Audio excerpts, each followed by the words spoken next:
ठीक है। तो चलो सॉरी कंटिन्यू करते सर। हैं। या इट्स फाइन। तो चार्ल्स लॉ, मैं भी भूल गया एक्चुअली। हाँ, तो चार्ल्स लॉ। अब चार्ल्स लॉ के केस में अगेन हम लोग वही सब देखने वाले हैं। पहले स्टेटमेंट देखेंगे, उसके बाद हम लोग स्टेटमेंट देखेंगे, उसके बाद हम लोग देखेंगे मैथमेटिकल रिप्रेजेंटेशन, और उसके बाद हम लोग उसके ग्राफ और कुछ क्वेश्चंस देखेंगे। ठीक है, तो स्टेटमेंट।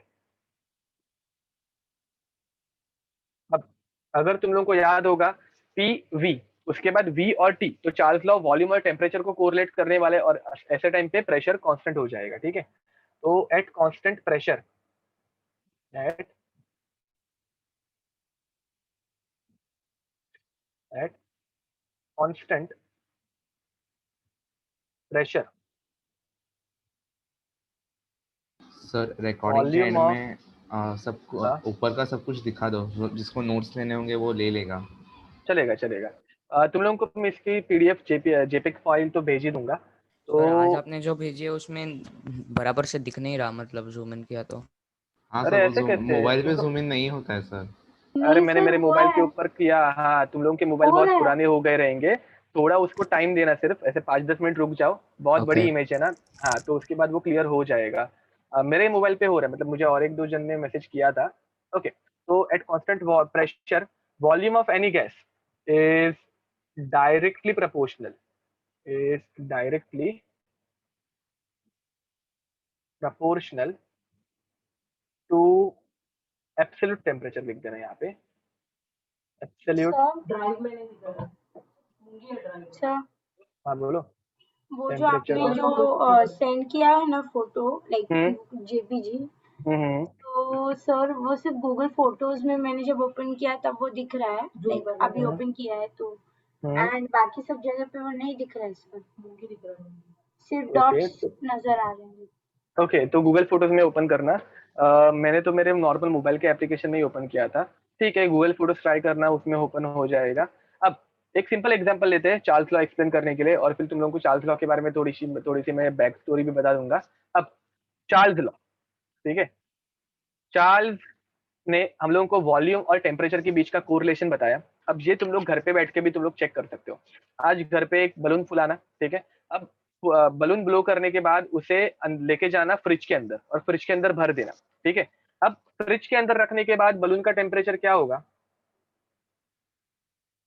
कम होगा। कम होगा। ठीक है, फ्रिज के अंदर बलून रखने के बाद होता क्या है, किसी को पता है? किसी ने कभी ये एक्सपेरिमेंट ट्राई किया है? वॉल्यूम कम हो जाएगा। परफेक्ट। बलून ऐसे ना श्रिवल हो जाता है, उसका वॉल्यूम ऐसे एकदम कम हो जाता है। ठीक है, अब बलून का वॉल्यूम कम होने का रीजन क्या है? बिकॉज हम लोगों ने टेम्परेचर कम किया। ठीक है, तो उसके मॉलिक्यूल्स क्या हो गए, अंदर जो पहले गैस के मॉलिक्यूल्स थे, जो बहुत ज्यादा एक्टिव थे, बार बार वॉल के साथ कोलाइड कर रहे और वॉल को ऐसे एक्सपांड करे जा रहे थे। अब टेम्परेचर कम करने की वजह से उनमें से एनर्जी कम हो गई। अब उनका कोलिजन कम हो गया। कोलिजन कम होने की वजह से वो थोड़े शांत हो गए, तो बलून भी ऐसे थोड़ा सिकुड़ गया, श्रिबल हो गया। ठीक है, तो टेम्परेचर कम करने के बाद तुम लोगों को पता चल गया कि वॉल्यूम क्या हो गया, तो वॉल्यूम कम हो गया। बट इसी बलून को जब तुम लोग फ्रिज में से वापस बाहर निकालते हो, तो रूम टेम्परेचर पे आने के बाद इसका टेम्परेचर वापस बढ़ जाएगा। अब टेम्परेचर वापस बढ़ गया, तुम लोगों ने उसको क्या किया, वापस फ्रिज में से बाहर निकाल दिया। तो ये वापस क्या करता है, वापस ये अपना ओरिजिनल शेप जो था वो रिगेन कर लेगा।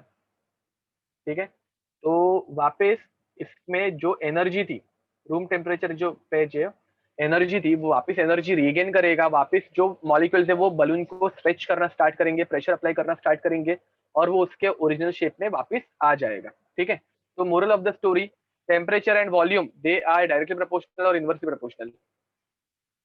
Directly perfect. प्रोपोर्शनल। ठीक है, एंड प्रोपोर्शनलिटी को निकालने के लिए हम लोग कांस्टेंट अप्लाई करेंगे, तो के। अब इस के का और PV is equal to NRT का हम लोग को रिलेशनशिप देखना है। ठीक है, तो देखते हैं हम लोग के पास इक्वेशन क्या है। ओके, मैंने थोड़ा सा उल्टा लिखा है, ये ऐसा नहीं दिखना चाहिए था मुझे। Volume is directly proportional to temperature, because volume is directly proportional to temperature, क्योंकि चार्ल्स ने भी वही बोला था ना, volume of any gas is directly proportional to temperature. ठीक है, वो मैं भावनाओं में ऐसे लिख दिया। हाँ I had a doubt, like volume बोलो। is directly proportional to temperature और temperature is directly proportional to volume में क्या like कोई difference है क्या? नहीं, कोई डिफरेंस नहीं है, चार्ल्स ने ऐसे बोला था इसलिए हम लोग वैसे ही लिखने वाले हैं, वो लॉ Oh, ही वैसे दिया गया है ना। इसलिए। Okay sir. ओके, तो next PV is equals to NRT, ठीक है, ये हम लोग की इक्वेशन है।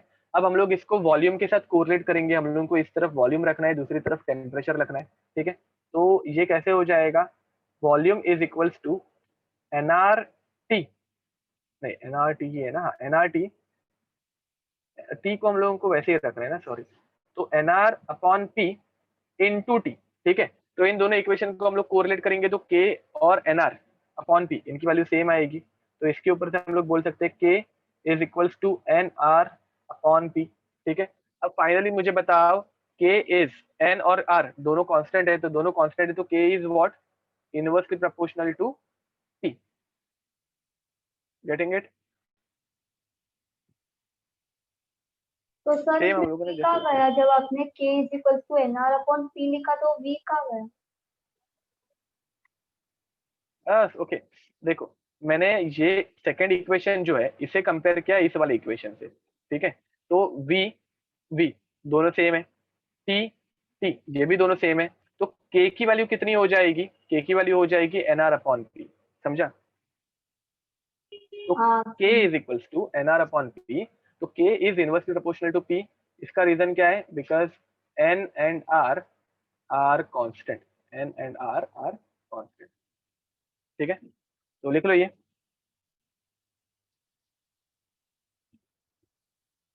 अब finally v upon T is equals to k, तो ऐसे टाइम पे हम लोग क्या बोलेंगे, v1 upon t1 is equals to v2 upon t2, ठीक है। तो ये हो गया इसका मैथमेटिकल एक्सप्रेशन, सॉरी मैंने हेडिंग नहीं डाली थी, तो ये हम लोग स्टेटमेंट के बाद देख रहे थे मैथमेटिकल एक्सप्रेशन, ठीक है, मैथमेटिकल एक्सप्रेशन, ओके, तो लिख दो।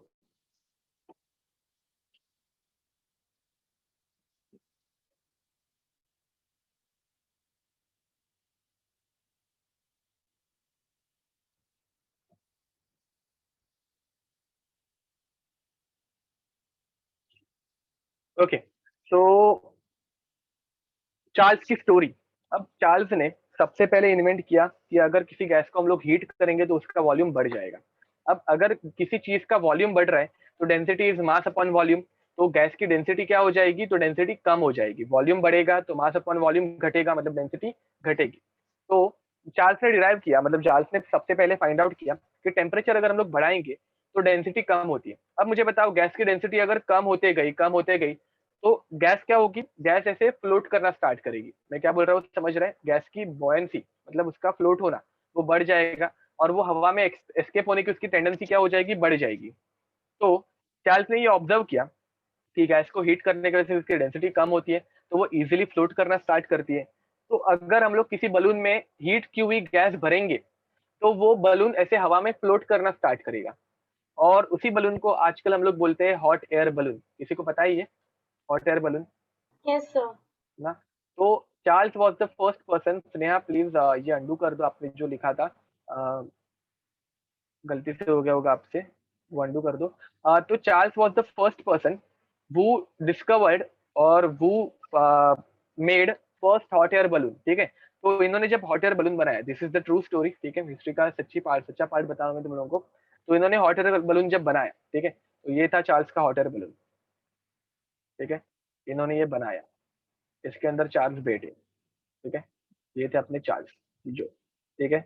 इन्होंने इसको हीट करना स्टार्ट किया, बलून फ्लोट होना स्टार्ट हुआ, बलून फ्लोट हुआ तो ये उड़ना स्टार्ट हो गए, ये उड़ रहे हैं, और इन्होंने एक बड़ा सा माउंटेन ऐसे पार किया, एक बड़ा सा माउंटेन इन्होंने ऐसे पार किया, ठीक है। अब माउंटेन के नीचे था एक गांव, ये सच्ची स्टोरी है, ठीक है, माउंटेन के नीचे था एक गांव, और ऑब्वियस है इनकी हीटिंग कैपेसिटी जो सिलेंडर इन्होंने भरा हुआ रहेगा वो थोड़े टाइम के बाद खत्म हो गया, तो गैस वापस कूल डाउन होने लग गई, तो गैस वापस कूल डाउन होने लग गई, तो ये ऐसे धीरे धीरे धीरे धीरे धीरे धीरे आके नीचे लैंड हो गए, ठीक है।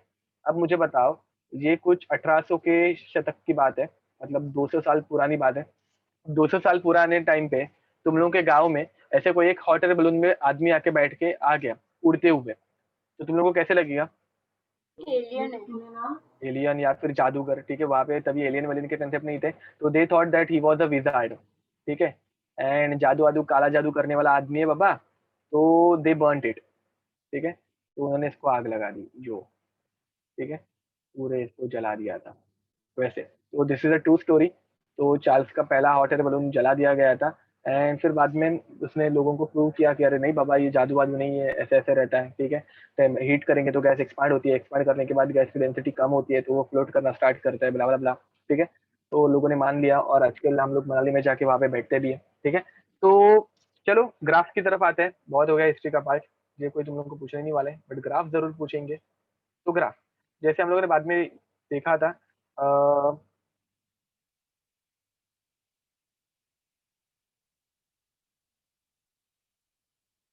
पहला हम लोग ग्राफ देखने वाले हैं टेम्परेचर वर्सेस वॉल्यूम का, ठीक है।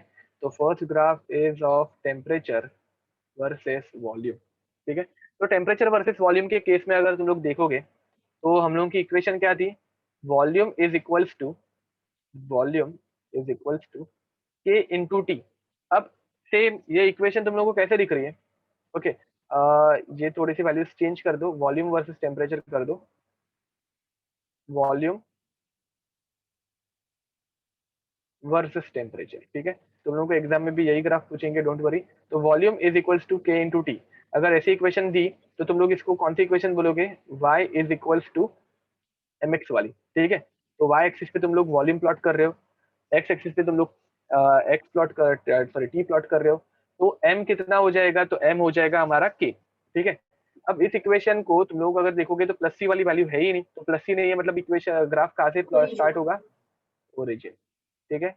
एंड यहाँ पे अगर तुम लोगों को किसी ने पूछा what is the slope of this graph, तो स्लोप कितना होगा, ठीक है। तो ये फर्स्ट ग्राफ था हम लोगों का, अगेन ये तो इनिशियल है, बिगिनिंग है, अभी हम लोगों को आगे जाना है अलग अलग टाइप के ग्राफ्स के लिए। तो अलग अलग प्रेशर के ऊपर इसका क्या होता है वो देखते हैं। अब इसको आंसर करने के दो वेज है, पहले मतलब तुम लोग बॉयल्स लॉ यूज करके इसका आंसर दे सकते हो, या फिर तुम लोग ऊपर हम लोगों ने जो रिलेशन डिराइव किया था that k is inversely proportional to pressure, वो यूज करके भी तुम लोग इसका आंसर दे सकते हो, ठीक है। तो देखते हैं तुम लोग कौन सा लॉ यूज करके, बॉयल्स से ये इजीली आंसर मिल जाएगा तुम लोगों को। यहाँ पे 3 लाइन है, ठीक है, यहाँ पे ऐसी 3 लाइन है, ओके, एंड इन 3 लाइंस के ऊपर अलग अलग प्रेशर है, एक है P1, दूसरा है P2 और तीसरा है P3। मुझे बताओ कहाँ पे सबसे ज्यादा प्रेशर है, कहाँ पे सबसे ज्यादा प्रेशर है, मैसेज करना, बहुत सिंपल है इसका आंसर। अजिंक्य करेक्ट आंसर है, बाकी के स्टूडेंट्स आंसर दो।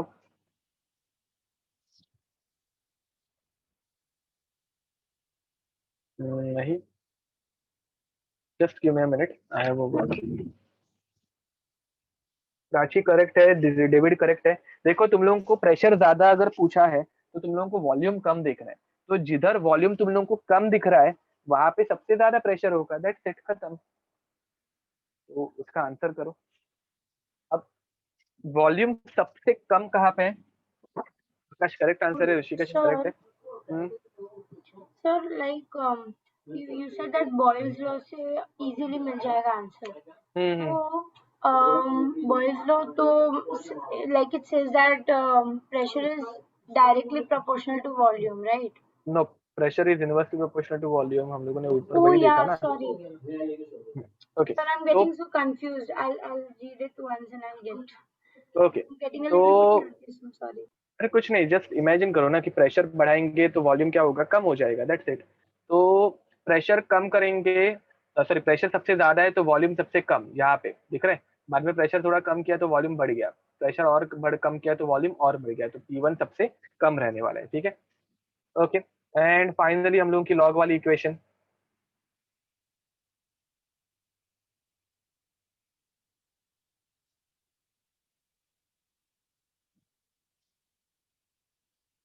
सर अगर टेम्परेचर 0 से कम हुआ तो क्या करेंगे? 0 से कम होता ही नहीं है, देखते हैं करते हैं हम लोग वो भी, ओके। टेम्परेचर मतलब ये एब्सोल्यूट टेम्परेचर है, याद रखना है, यहाँ पे हम लोग टेम्परेचर जो ले रहे हैं वो एब्सोल्यूट है, मैंने तुम लोगों को पहले ही लिख के दिया है। कि हमेशा हम लोग न्यूमेरिकल्स में या फिर हर एक जगह पे एब्सोल्यूट टेम्परेचर ही यूज करेंगे। तो दिस इज एब्सोल्यूट टेम्परेचर। हाँ ओके, सर। तो एब्सोल्यूट टेम्परेचर मतलब 0 डिग्री से कम टेम्परेचर जाता ही नहीं है एब्सोल्यूट में, ठीक है। देखते हैं वहां पे, उस पॉइंट पे भी आते हैं हम लोग। अब यहाँ पे लॉग ऑफ v और log ऑफ t का हम लोगों को ग्राफ प्लॉट करना है। तो हम लोगों की इक्वेशन क्या है, v is equals to k t, ठीक है। तो कैसे हो जाएगा, log of v is equals to log of k plus log of t।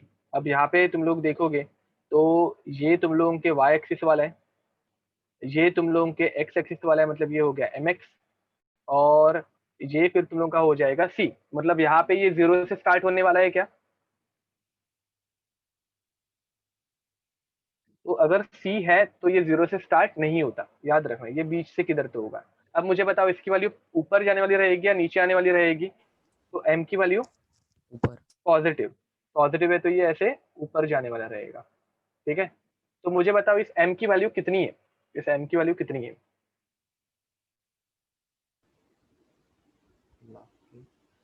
m की वैल्यू 1 है, बराबर। अब ये इतना पार्ट तो तुम लोगों का log ऑफ k है।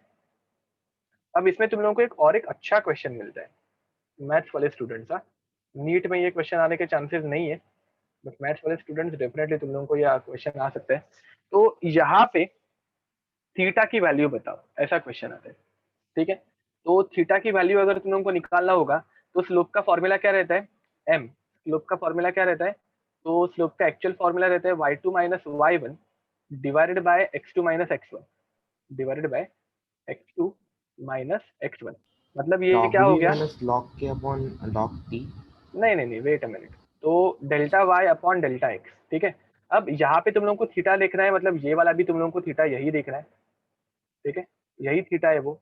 अब ये अगर थीटा देखोगे तो थीटा में ये y2 है और ये y1 है, ठीक है। तो ये थीटा की अपोजिट साइड हो गई, opposite side, and divided by x2 minus x1, मतलब ये एडजेसेंट साइड हो गई, तो ये एडजेसेंट साइड। मुझे बताओ opposite side upon adjacent side मतलब क्या, ये 10th के स्टूडेंट भी आंसर दे सकते हैं। tan परफेक्ट, tan थीटा, ठीक है। तो ये होता है tan थीटा, और tan थीटा की वैल्यू 1 कहाँ पे होती है, 45। 45, ठीक है। तो थीटा इज इक्वल टू 45, असीम ने पहले से आंसर दे दिया था आई गेस।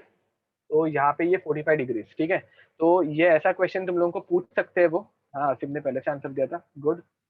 तो ये ऐसा एक क्वेश्चन आ सकता है, तो लिख दो ये। इसका एक्सप्लेनेशन यूजुअली मैं नहीं देता, बट बायो स्टूडेंट्स के लिए बस, मतलब ये ऐसे छोटी मोटी चीजें ही तुम लोगों को यूज होती है केमिस्ट्री में एटलीस्ट, ठीक है। फिजिक्स में भी इतना नहीं लगता, मैथमेटिक्स थोड़ा बहुत ही लगता है, ठीक है।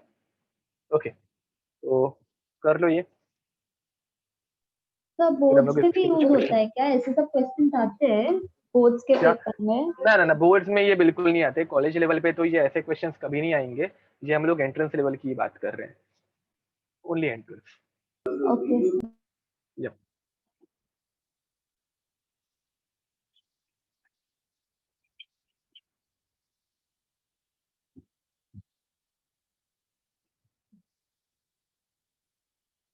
ओके, तो चलो आगे बढ़े।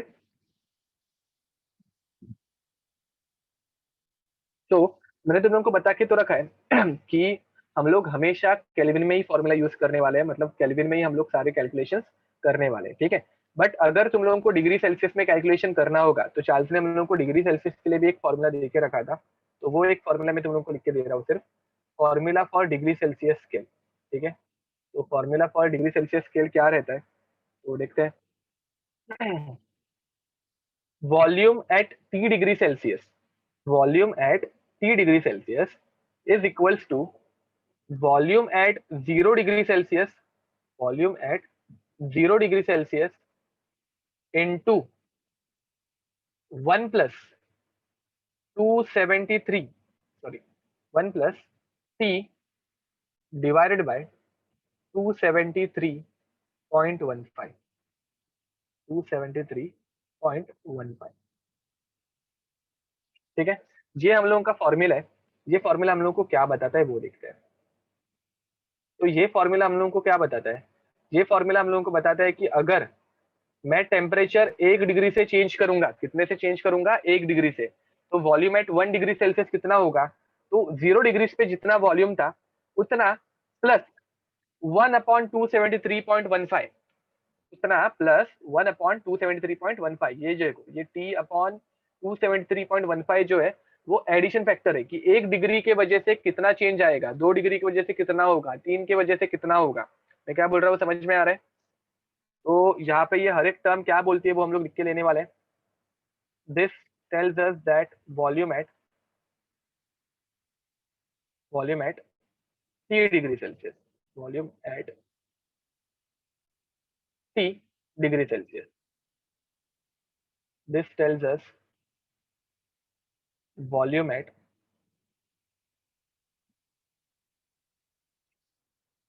volume at 0 degree Celsius.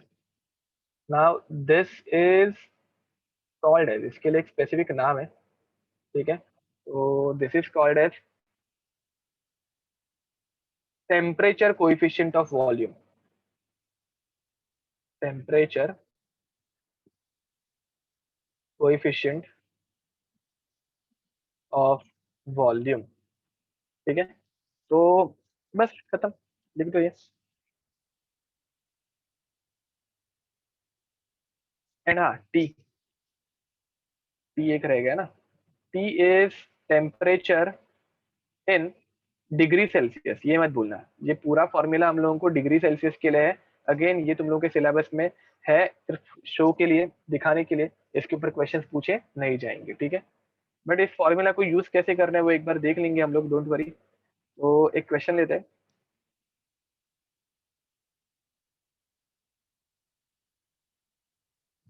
Question, calculate the temperature, calculate the temperature at which volume of a gas becomes 0। अगर तुम लोगों ने अभी तक ध्यान दिया होगा तो तुम लोग डायरेक्ट इसका आंसर दे सकते हो, ठीक है। मतलब तुम लोगों को अगर एकदम अच्छे से समझ में आ रहा है तो तुम लोगों को डायरेक्ट इसका आंसर पता चल जाएगा। एंड इन डिग्री सेल्सियस, हम लोगों को डिग्री सेल्सियस वाला फॉर्मूला यूज कर रहे हैं ना, तो ये डिग्री सेल्सियस वाला फॉर्मूला यूज करके करो, इसका आंसर निकालो।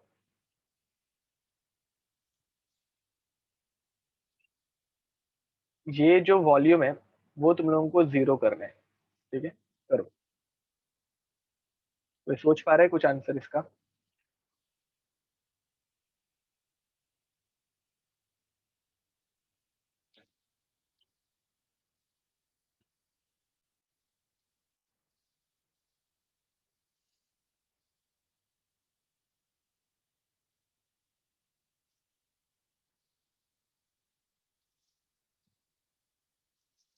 कोई है? ओके, किसी ने तो आंसर दिया, noise noise. Okay, Ajinkya correct answer है, आकाश करेक्ट आंसर है, बाकी के भी बहुत सारे लोग अभी आंसर दे रहे हैं आई गेस। नहीं, अजिंक्य और आकाश ने दिया। ओके, तो चलो अब देखो। ओके, ज्यादा तुम लोगों को दिमाग इतना भी लगाने की कोई जरूरत नहीं थी, देखते हैं। देखो यहाँ पे हम लोगों ने ग्राफ बनाया था, ग्राफ में ये 0 कहाँ पे हो रहा था, वॉल्यूम कहाँ पे 0 हो रहा है, जब टेम्परेचर 0 हो रहा था। अब ये टेम्परेचर मैंने किस में बताया था, तो this temperature is in kelvin. तो 0 kelvin means how many degree Celsius, तो -273.15 डिग्री सेल्सियस, खत्म। ये 0.15 हम लोग कभी लेते नहीं है, इसलिए मैंने तुम लोगों को ऊपर सिर्फ ये लिख के दिया था, कितना लिख के दिया था, 273 लिख के दिया था, ठीक है। तो ऊपर से ही तुम लोग डायरेक्ट बता सकते थे कि 0 वॉल्यूम कहाँ पे होता है, तो 0 केल्विन पे होता है। और अभी सर ने क्या पूछा है, तो डिग्री सेल्सियस में पूछा है, तो केल्विन को डिग्री सेल्सियस में कन्वर्ट कर देते हैं वैसे। या फिर इस फॉर्मूला से अगर देखेंगे तो कैसे होगा, तुम लोगों को VT degree Celsius is equals to V 0 degree Celsius into 1 plus T upon 1 plus T upon 273.15 ऐसे पूछा था ना। तो तुम लोगों को टेम्परेचर की ऐसी वैल्यू चाहिए जो इस पूरे टर्म को 0 कर दे। ये पूरी टर्म 0 हो गई तो V0 multiplied by 0 is will become 0, तो VT विल बिकम 0। मैंने क्या बोला, समझ में आया। तो यहाँ पे तुम लोग टेम्परेचर कौन सा यूज कर पाओगे, यहाँ पे तुम लोग टेम्परेचर यूज कर पाओगे -273.15 वाला डिग्री सेल्सियस में, ठीक है। और इसी को हम लोग बोलते हैं 0 केल्विन। इस टेम्परेचर पे हर एक गैस का वॉल्यूम हो जाता है 0, इसीलिए हम लोग इसे बोलते हैं 0 केल्विन, ठीक है। तो 0 kelvin is also called as absolute zero temperature. अरे तुम लोगों को हजम हुआ? Yes sure. ओके, So, तो दिस इज, हाँ बोलो। sir, absolute zero temperature, is it practically possible? No, it is not practically possible. So this is the lowest achievable temperature. This is the lowest achievable temperature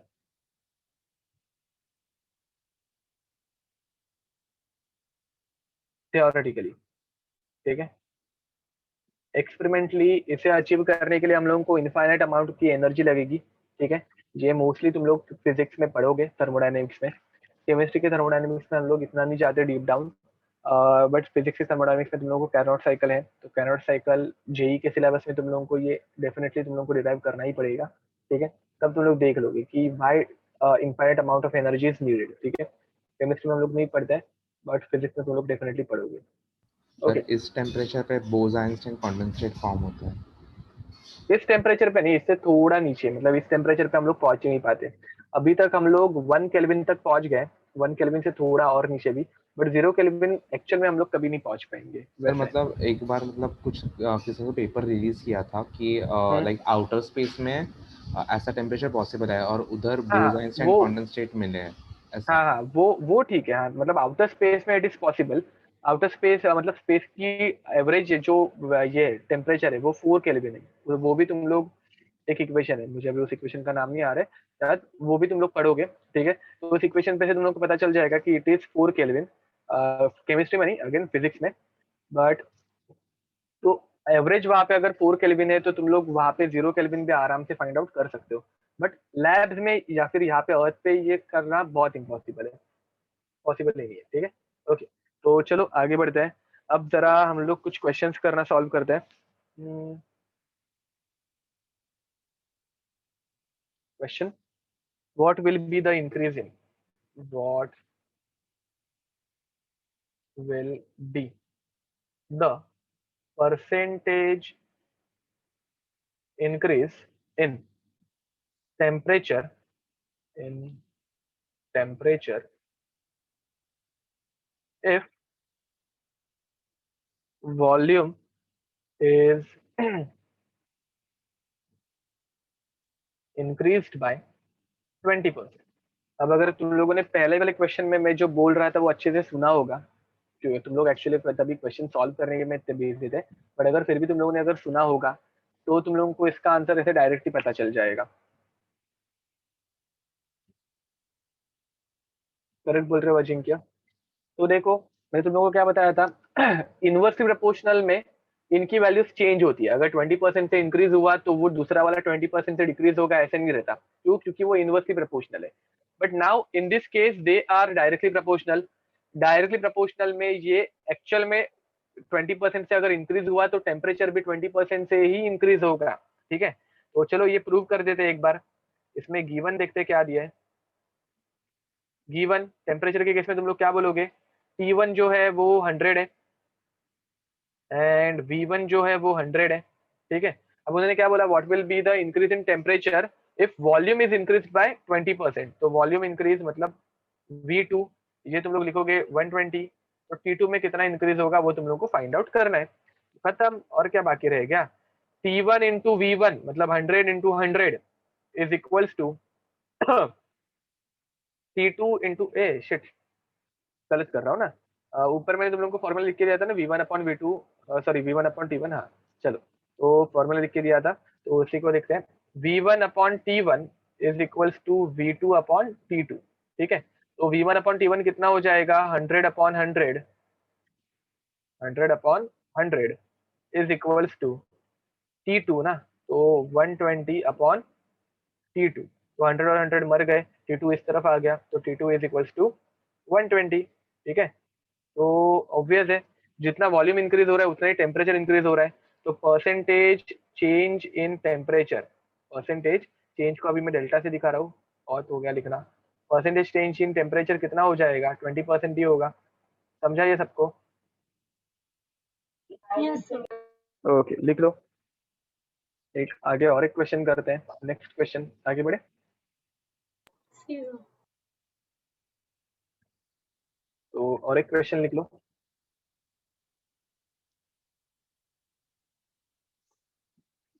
volume of a gas,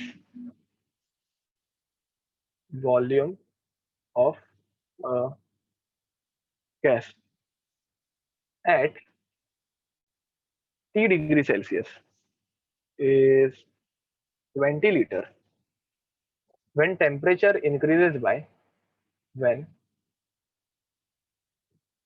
temperature increases by 50 degree Celsius at constant pressure। याद रखो ये constant pressure हमेशा दिया रहेगा, ऐसा नहीं है, ऊपर वाले क्वेश्चन में ये दिया नहीं था, बट हम लोगों ने अज्यूम किया कि ये कांस्टेंट प्रेशर है।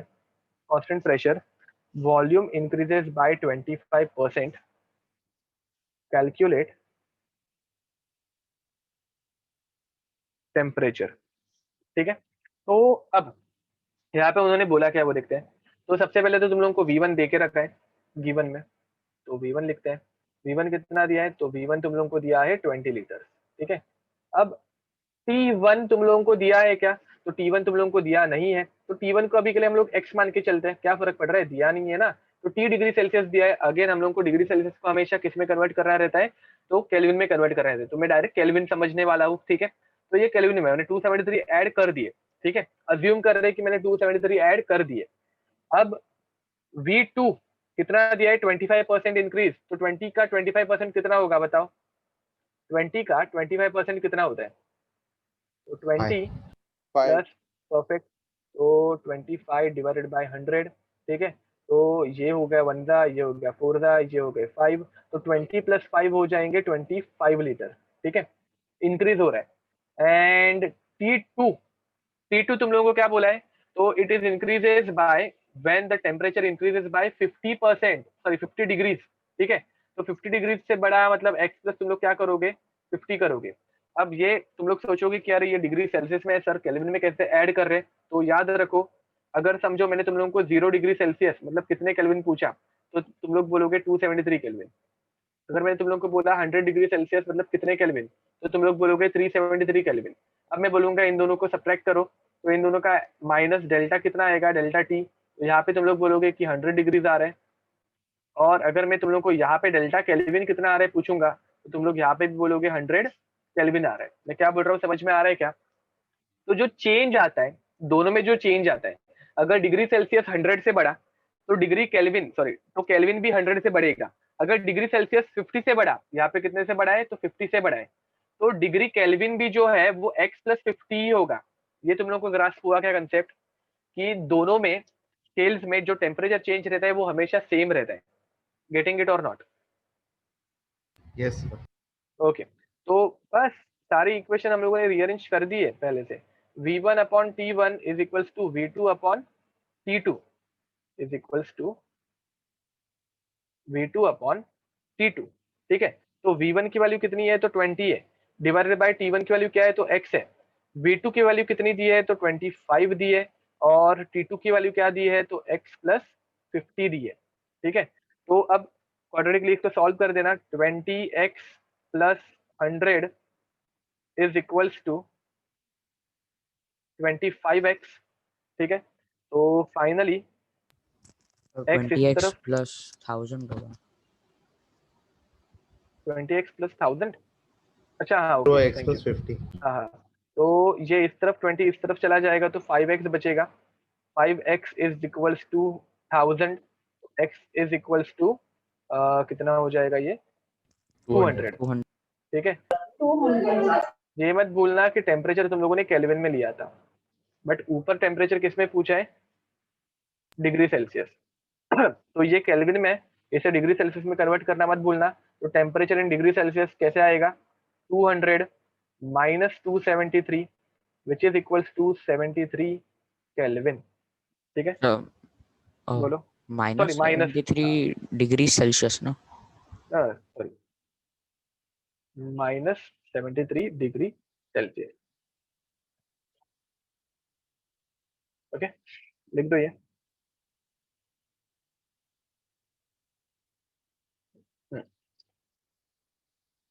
मतलब हमें जो भी सम्स करने हैं वो हमें केल्विन्स में ही करने हैं ना?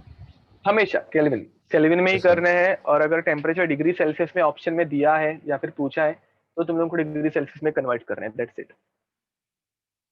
Okay sir. ओके,